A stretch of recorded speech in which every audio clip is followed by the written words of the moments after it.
মামা তোমার নামটা কি? রাকিব হাসান। তুমি হিন্দু না মুসলমান? মুসলমান। হাতটা মুট করো, তোমারে কয়টা কথা কইয়ে দিয়ে যাবো। অবশ্যই কথা কয়টা যদি সত্য হয় হাসা বলবা তো? অবশ্যই। মিথ্যা কইলে কিন্তু আল্লাহর কাছে ঠেকা থাকবা। না মিথ্যা বলবো না। তুমি যেই দল সাপোর্ট করো সেই দল 36 বছর পরে ওয়ার্ল্ড কাপ পাইছে, কথা ঠিক না ঠিক? ঠিক। রাগ করলা? না রাগ করি না। তুমি যেই দল সাপোর্ট করো সেই দলে যেই সেরা প্লেয়ার হয় সেই হাত দিয়ে একটা গোল দেয়, কথা ঠিক কিনা? ঠিক।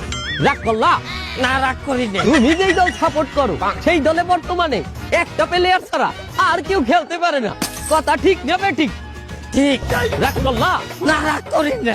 তুমি যেই দল সাপোর্ট করো এই দলের 3টা বিশ্বকাপ সাপোর্টাররা মনে করে 50টা বিশ্বকাপের সমান, আর ব্রাজিলের 5টা বিশ্বকাপে ওরা একটাও ধরে না, কথা ঠিক না ঠিক? ঠিক। রাগ করলা? না রাগ করি না। তুমি যেই দল সাপোর্ট করো সেই দলের একটা প্লেয়ার বুড়ো হয়ে যাইবে, কেউ তোমরা ওরে ছাড়বা না, ওরে ছাড়া বিশ্বকাপ খেলবা না, কথা ঠিক কিনা? ঠিক। রাগ করলা? না রাগ করি নাই। তোরা কি রাগ নাই? রাগ করি নাই আমার